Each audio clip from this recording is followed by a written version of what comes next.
ഇന്നത്തെ റെസിപ്പി വളരെ സിമ്പിളായിട്ട് ഉണ്ടാക്കിയെടുക്കാൻ പറ്റിയ ഡ്രിങ്കിൻ്റെതാണ്. വളരെ ഈസി ആയിട്ട് ഉണ്ടാക്കിയെടുക്കാൻ പറ്റുന്നതും അതുപോലെ തന്നെ നല്ല ടേസ്റ്റുള്ളൊരു ഡ്രിങ്കാണ്. അപ്പോൾ ഇതെങ്ങനെയാണ് തയ്യാറാക്കിയതെന്ന് നോക്കാം. ഒരു ഡ്രിങ്ക് ഉണ്ടാക്കാനായി ആദ്യം തന്നെ ഒരു പാത്രത്തിലേക്ക് 1/2 ലിറ്റർ പാൽ ഒഴിച്ച് കൊടുത്തിട്ടുണ്ട്. അതൊന്ന് തിളപ്പിച്ചെടുക്കണം.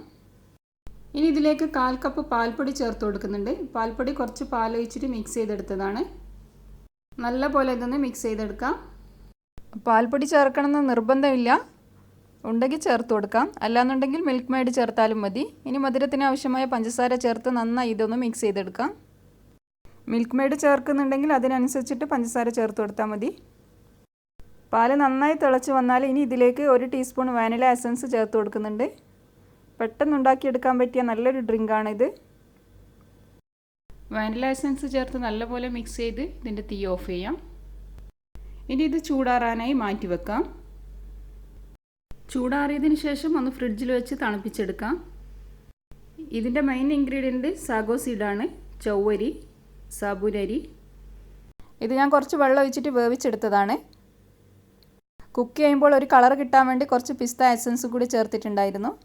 അതാണ് ഈ ഒരു ഗ്രീൻ കളർ കിട്ടിയത്. ഇനി നേരത്തെ തണുക്കാനായി മാറ്റിവെച്ച പാലിലേക്ക് ചൗവരി ചേർത്ത് കൊടുക്കാം. ഇത് ചേർത്ത് നന്നായി ഇതൊന്ന് മിക്സ് ചെയ്ത് കൊടുക്കാം. ചൗവരി വേവിക്കുന്ന വീഡിയോ ഞാൻ എടുത്തിട്ടില്ല, എല്ലാവർക്കും അറിയുന്നത് കൊണ്ട് തന്നെ. എന്തെങ്കിലും ഡൗട്ട് ഉണ്ടെങ്കിൽ കമൻറ്റ് ബോക്സിൽ ചോദിക്കാം. ഇനി ഇതിലേക്ക് കുറച്ച് ഫ്രൂട്ട്സ് ചേർത്ത് കൊടുക്കുന്നുണ്ട്.